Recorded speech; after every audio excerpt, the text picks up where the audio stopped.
Welcome everyone. Today I'll share some steps that you can take to improve strategy execution in your organization, and specifically how a balanced scorecard system can help you do that. We'll be in Dubai at the Strategy Execution Forum in a couple of weeks, where the whole conference is devoted to this subject. I hope to see you there. Strategy execution is a means, not an end. It's part of a process an organization uses to get to higher performance. That's the end we want, a higher performing organization. Strategy execution is a necessary but not sufficient component of that process. You need good strategy communicated well and organization alignment to get effective strategy execution. In this presentation we'll focus on strategy execution, but recognize that other important components are in play also. There are no universally agreed to definitions in our profession. Words can and often do mean different things to different people. So agreeing on common definitions is an important first step. By way of example, if we start a conversation with my goal being your objective, we already have a communications problem and we just got started. We'll define strategy execution as follows: leading and communicating effectively to get important things done in a climate of teamwork, continuous improvement, and change. The Project Management Institute, or PMI, periodically surveys executives on the state of things important to planning and management. In a recent survey, they found that only 9% of companies were rated excellent at execution. We'll identify some underlying reasons for this low number today. We've identified 3 strategy execution imperatives that, if implemented, can help you shape desired behaviors that are associated with higher performing organizations. We've also seen how the balanced scorecard can help. I'll spend about 30 minutes today sharing the Balanced Scorecard Institute's experience with you, and then we'll take some questions.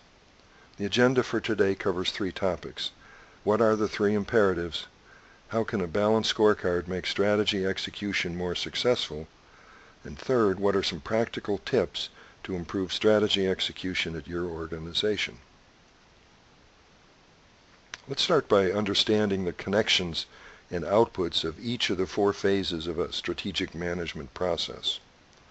First, developing and communicating organization strategy using a balanced strategic plan.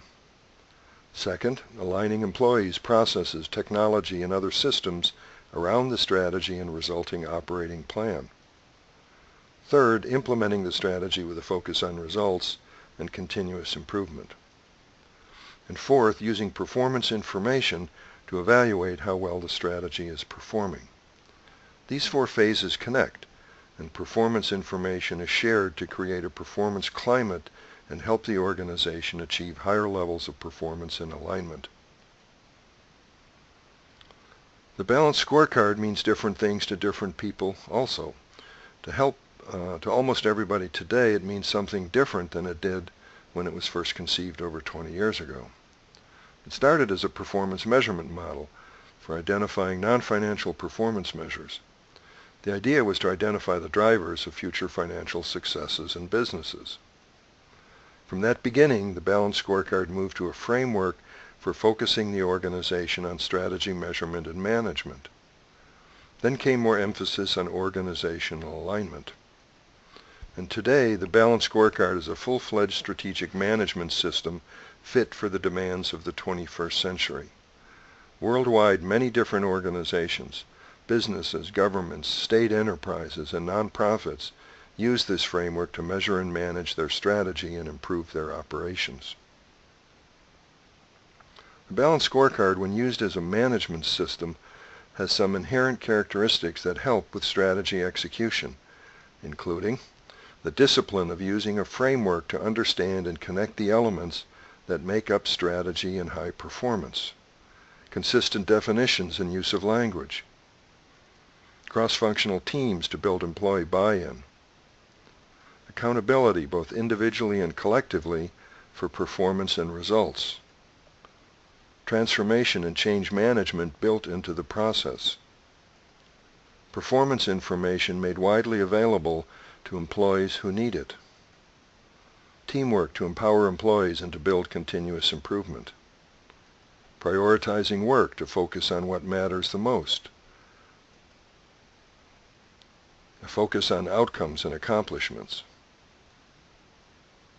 building a performance culture, and having deeper, richer conversations around where the organization and how best to get there. Taken together, these characteristics make the balanced scorecard a powerful framework for strategy execution. Your balanced scorecard may not have all these features. For example, scorecards that are simple performance measurement dashboards with 4 categories will not have these features. For those of you in that category, you can upgrade your scorecard system to current best practice standards and start seeing the benefits in strategy execution. At the end of this presentation, I'll give you some specific tips to use in your organization to do this. And now, the 3 imperatives of strategy execution. For the rest of this presentation, I'll discuss some indicators that tell us that we may have a problem with strategy execution. Then I'll address the details of each imperative, give an example or two, and then indicate how the balanced scorecard helps the execution process with a particular imperative. The first imperative deals with leadership. The second deals with alignment. And the third imperative deals with the culture of the organization. First imperative is leadership intent communicated with clarity. Leadership challenges affecting strategy execution include some of the following. Strategy doesn't seem very important to some leaders. They seem more concerned with operations and projects. Leaders are not engaged in the strategy leadership process. Responsibility for strategy is delegated to a strategic planning office. Typically, this is a support office without direct responsibility for organization results. Poor communications and poor channels for communication lead to strategy being poorly understood below the senior management team level of the organization. This is a communications ladder. One-way communication options are shown at the bottom left, and two-way options are shown at the top. The position of the option on the ladder is a relative indication of the effectiveness of that communication option. Communication should be tailored to specific audiences. The message, the media, the messenger, and the timing are all important attributes of a good communication and change management plan. Two-way communication is always preferred. PowerPoint, emails, newsletters, and websites are primarily one-way options and are less effective. The topmost options, one-on-one and small group discussions, are best. Recognize that different groups react differently to different media and messaging, and combining 2 or more approaches can be even more effective. Some positive attributes that leaders can engage in to improve strategy execution include leading by example and leading efforts to remove obstacles to success, providing active and visible leadership for the strategy as a leadership team and as individuals, expanding a coalition of employees who embrace change and overcome challenges, communicating with clarity and making strategy actionable so employees can see and understand the business case for what they do, getting the right people on the team, and building employee buy-in and support. If leaders fail to lead effectively, credibility and focus will suffer, communications will be muddled, and employees will feel out of touch with the vision and the mission. Building a high-performance organization is like building a custom house, with various pieces and skills and craftspeople coming together at the right time. This chart shows some important strategy elements for a bank. Think of balanced scorecard perspectives as the floors of the house. The roof contains high-level vision, mission, the customer value proposition, and enablers and challenges taken from a SWOT or other assessment. The pillars or load-bearing walls of the house are the key strategies, called strategic themes in balanced scorecard language. Each strategic theme has an associated intended result, which describes the desired outcome from a high-level strategy. Strategic themes include strategic objectives, the continuous improvement activities that make up a strategy. Shown as linked ovals, a connected set of objectives forms a strategy map that shows visually how the organization creates value for its customers. Communicating strategy this way throughout the organization helps employees see how they fit and contribute to the organization's goals. Based on what we've learned about the leadership imperative from over 200 engagements in 40 countries, we've observed that the Balanced Scorecard, through its design and discipline, can bring focus and clarity to strategy execution. By engaging leaders at all levels of the organization in the process of building and sustaining a strategy-focused, results-oriented organization.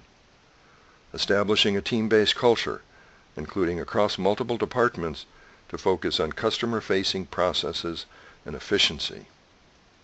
Focusing on strategy and communicating with clarity. Structuring team meetings to discuss and address strategy.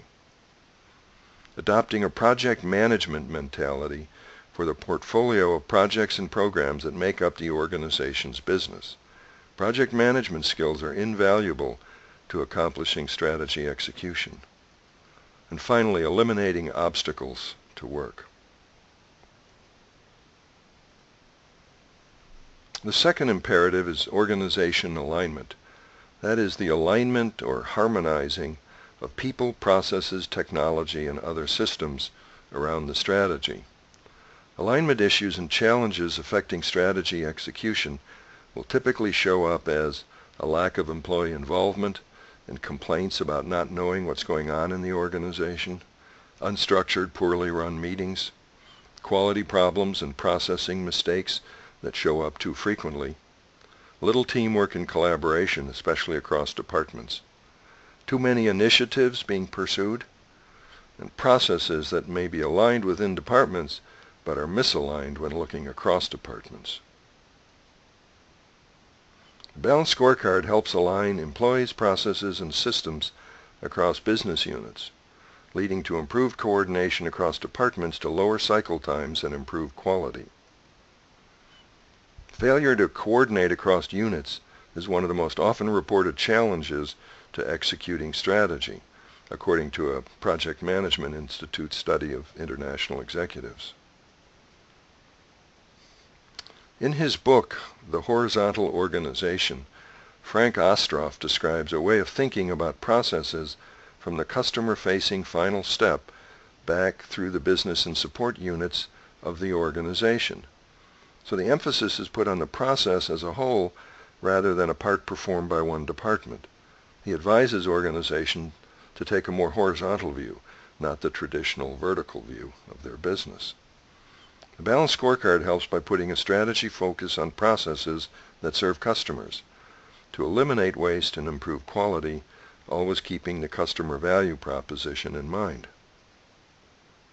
The Balanced Scorecard, when built as an integrated strategic planning and management system, uses information from internal and external assessments to formulate strategy. The strategy map communicates the strategy throughout the organization, and strategic performance measures are identified to measure progress against goals. Financial planning now includes a highly visible strategy component, and the strategy is used to drive the operating plan and the personnel management system, including recruiting and training. Appropriate measures are developed for resource allocation, operations, and employee performance. Strategy execution and analysis of results follows. Performance information that informs strategic direction and the next planning cycle, and then the process repeats. Aligning around strategy means cascading the strategy to business and support units and to employees and teams of employees. There are different ways of doing alignment, but the one way that helps ensure aligned strategy is to develop business and support unit objectives from the Tier 1 or enterprise-wide objectives on the strategy map, and then cascade strategy to employee and personal objectives. This ensures that there is alignment with the mission and vision of the organization. Because the enterprise-wide strategy map captures the organization's vision, mission, values, and customer value proposition. Developing business unit objectives from enterprise-wide objectives makes the most sense and gives the best results. We've seen organizations try to take a shortcut and cascade performance measures or initiatives to try to align the organization. The problem with these approaches is that you lose strategic intent. The alignment becomes very operational and tactical, and rather than cascading and communicating strategy throughout the organization, strategy stays at the executive or Tier 1 level and is not translated into action for employees. By starting the cascading process with strategy, rather than measures or initiatives, we can keep the focus on the results we want to see at each level in the organization and how the results from one level drive or are related to activities at other organization levels. This chart shows an example of cascaded performance, starting with strategic objectives of improved customer satisfaction and financial profitability at the top of the chart and ending with operational and project considerations at the bottom of the chart. The balanced scorecard organizes and links these components at different levels in the organization, providing line-of-sight alignment between vision and mission in the organization and what people do on a day-to-day basis. Alignment is a key component of the balanced scorecard system and one of the best features compared to other performance frameworks. By cascading strategy throughout the organization, employees' personal objectives can be aligned to vision and mission and to their business unit strategies. The balanced scorecard becomes a roadmap for process improvement initiatives. Lean and Six Sigma projects, for example, are common strategic initiatives. Enterprise-wide systems such as accounting, planning, personnel, and sales and production management all benefit from the strategic thinking that is part of balanced scorecard development and implementation. The scorecard development process helps with choosing and prioritizing important initiatives and develop meaningful performance measures and targets. The third imperative is creating a performance culture that's focused on continuous improvement and results. Performance culture issues and challenges that typically show up in an organization include a lack of teamwork and coordination across departments, leaders who seem only interested in what happens in their own functional areas, lack of incentivizing desired behaviors, ineffective use of performance information to improve processes and results, and a failure to consider resistance to change and mitigate it. Effective strategy execution depends on performance information. In the balanced scorecard framework, we can measure strategy execution by looking through 4 lenses called perspectives. The top leftmost perspectives in this chart, customer, stakeholder, and financial stewardship, are known as the results perspectives. And the 2 perspectives on the right, process and organizational capacity, are known as the driving perspectives. This chart shows performance measures for 4 perspectives. An example of how performance in one perspective influences performance in another is shown here. The relationships shown are a working hypothesis or educated guess that will be tested by real performance data as it becomes available. If this organization increases employee cross-training, for example, it should lead to fewer missed deadlines in the process perspective.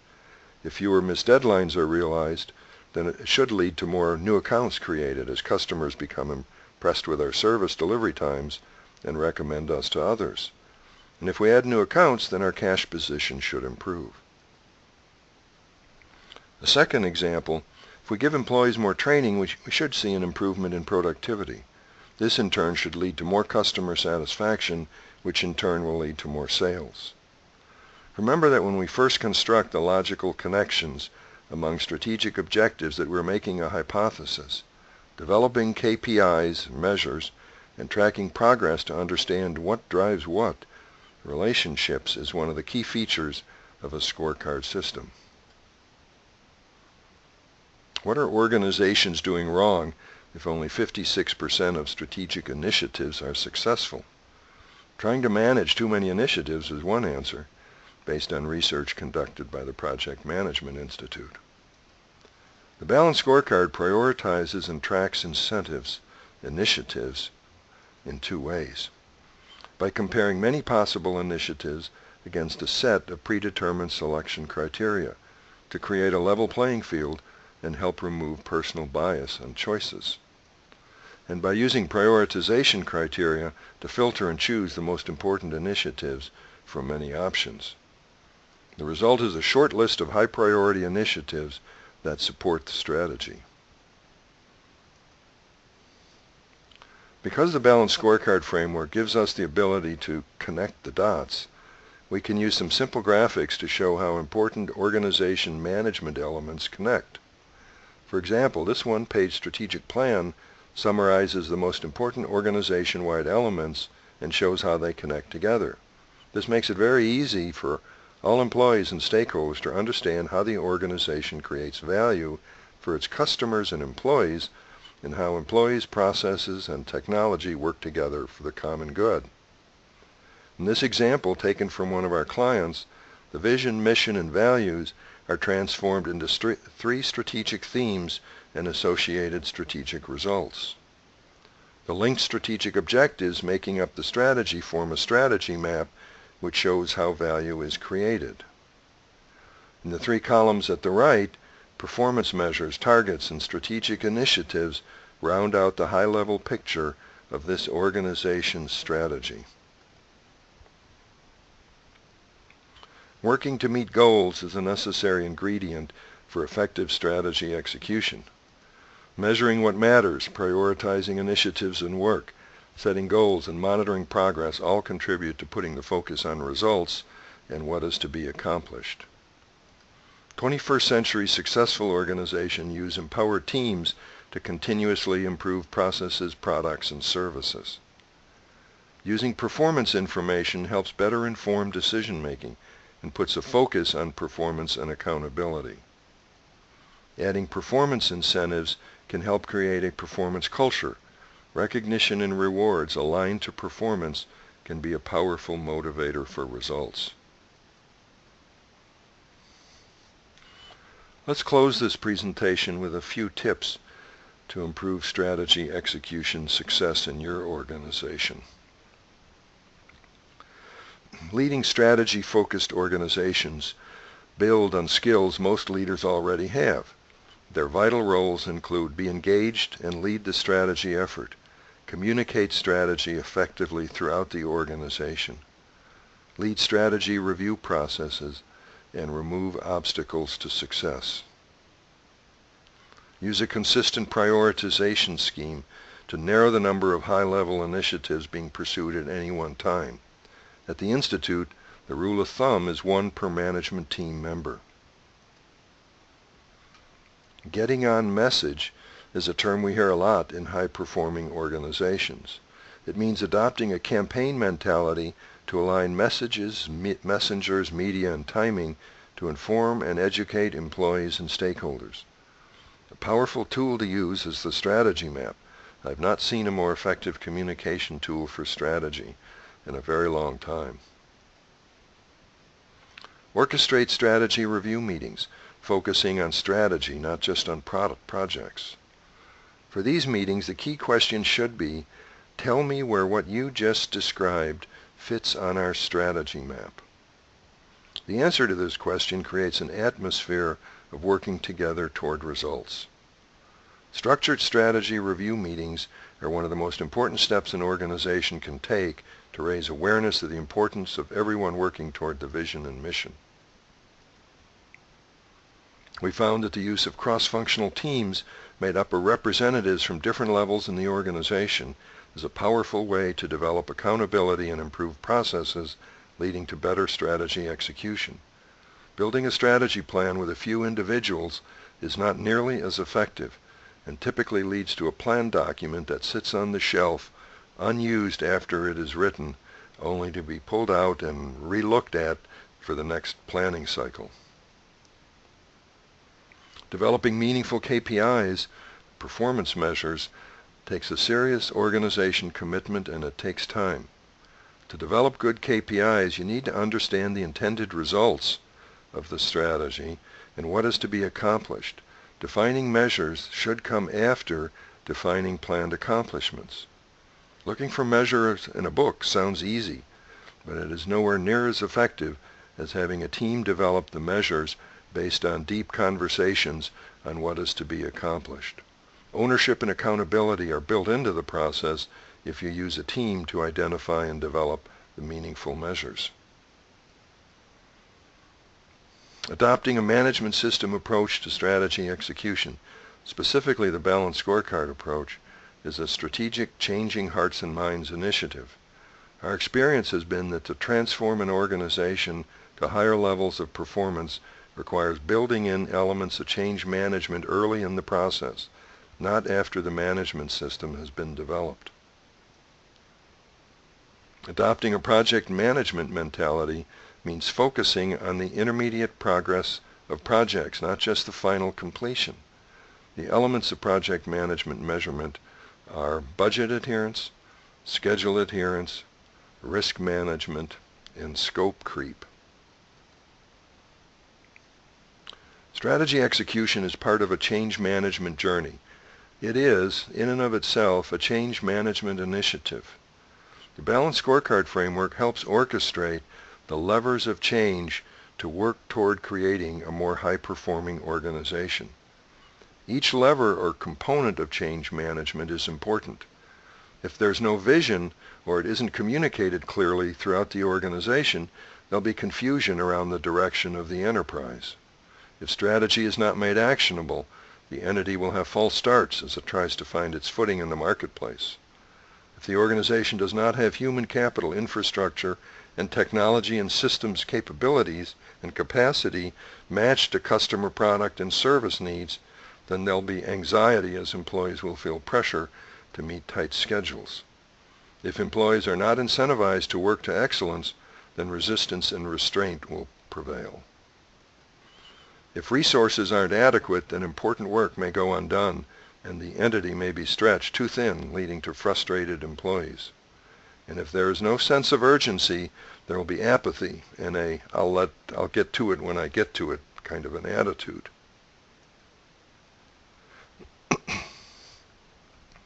Here are a few references to help you in your strategy execution journey. The Association for Strategic Planning has a wealth of resources in the body of knowledge that was created some years back, and on the Association for Strategic Planning website. We created the body of knowledge and also created a certification standard and examination for worldwide implementation and recognition of being knowledgeable in the profession. If you want to become certified in our profession, you'll find information on the website also. We've also documented strategy execution examples, including critical success factors, in our book, The Institute Way, Simplify Strategic Planning and Management Using the Balanced Scorecard. It's available on the Institute website and through Amazon. Another good reference is Randy Rawlinson's book, Strategy in the 21st Century, also available on our website and through Amazon. And I mentioned Frank Osteroff's book earlier on the horizontal organization. We've developed a tool to help you. It's called a Strategic Management Maturity Model that you can use to compare your organization's performance maturity with other organizations and then track your improvement progress through several dimensions. You can visit the Institute website and download the model and instructions on how to use it. I want to personally thank you for attending the webinar. I understand we have a very large audience today. And I hope to meet you in Dubai in a few weeks. Please stop by and say hello if you're there. Hopefully you've learned a few new things from this presentation that you can apply immediately in your organization. I'll close with a final thought. Creating a high-performing organization is a marathon. It's not a sprint. It's a journey, not a project. So my advice is to adopt the long-term view and make a commitment to do the necessary changes to get your organization to higher performance.